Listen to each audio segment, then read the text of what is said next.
अंधश्रद्धाने पण गणपतींवर पुस्तक खरेदी केली.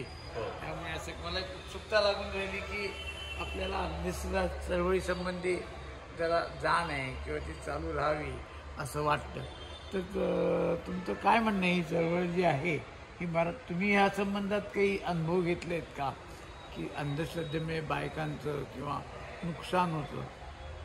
सुरुवातीला मी तर असं म्हणेन की नरेंद्र दाभोळकरांना मी प्रदेशात बघितले लहानपणी, आणि त्यांचा खूप मोठा म्हणजे महाराष्ट्राला जो वैचारिक वारसा लाभलेला आहे की अंधश्रद्धा निर्मूलन कायम पुढे घेऊन गेली पाहिजे.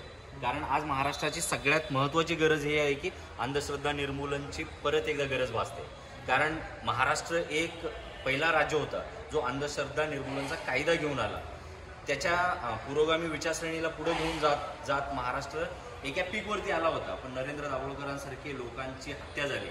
त्यानंतर परत महाराष्ट्र आता अंधश्रद्धेकडे वळतोय. अंधश्रद्धेला म्हणजे आपलं करून घेतो किंवा अंधश्रद्धेच्या वळसणीला जाऊन बांधला जातो. तर आता परत एकदा अंधश्रद्धा निर्मूलनची खूप मोठी गरज आहे.